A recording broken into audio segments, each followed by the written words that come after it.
I've been in the business of reviewing cars for 5 years now, and over that amount of time, one tends to get desensitized to the magnificent machinery that you encounter from day to day.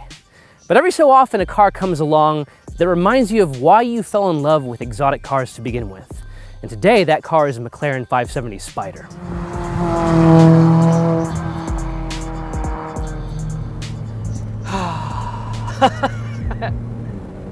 Well, let's start out with some acceleration. And now some braking. Everything you want to do, this car will just do it for you. If you want to turn in, it's like 5 steps ahead of you. If you want to accelerate, you just drop down a couple gears. Hear it get louder.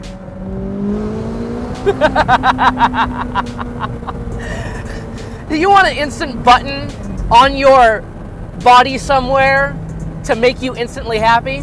Well, this is about as close as you can get with the McLaren 570 Spider. You just drop down a few gears, you wait for the apex of your turn. Once you cross the apex,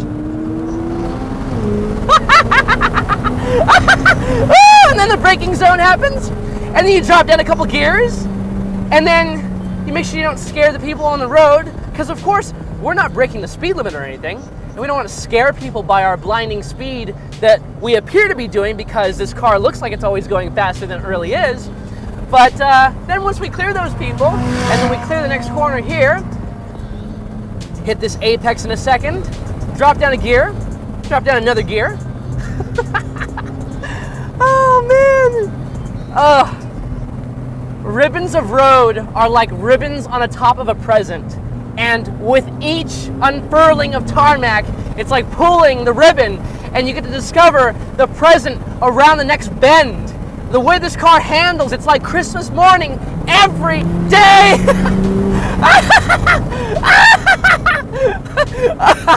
I know, it sounds like I'm getting carried away, but for crying out loud, this is a McLaren Roadster. Wind in the hair, Malibu surrounding me, and just pure unadulterated power.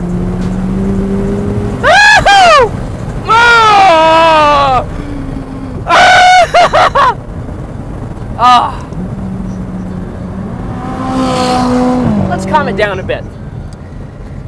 Let me take a deep breath, and let's talk about how civilized this car actually is, because McLarens are known for, in addition to being sporty, also being incredibly comfortable around town.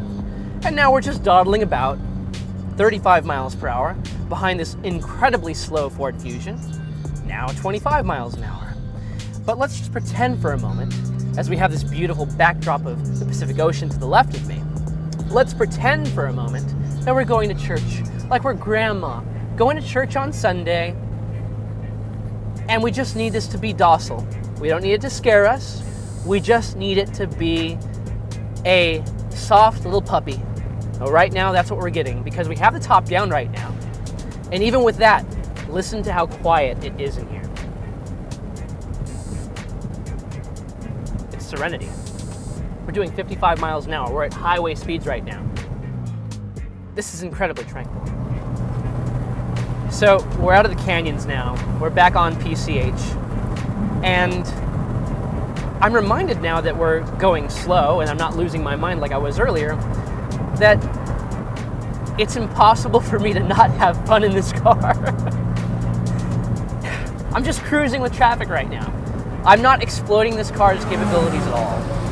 I'm enjoying the scenery. Coming up to a stoplight now. Everybody's probably gonna crane their necks to look at this car. If you wanna feel like a celebrity, this is gonna do it in its Curacao blue paint.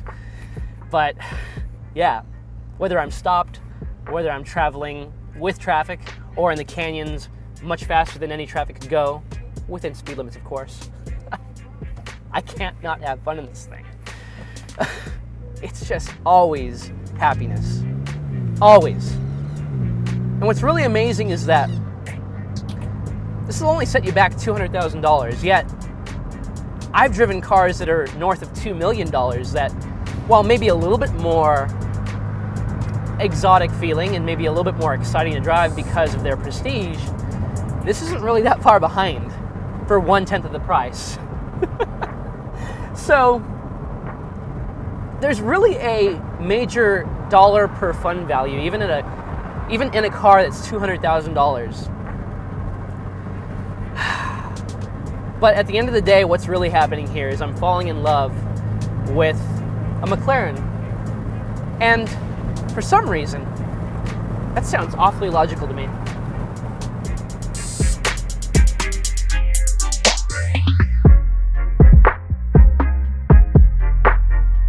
And f*** you. I like that you get into it though.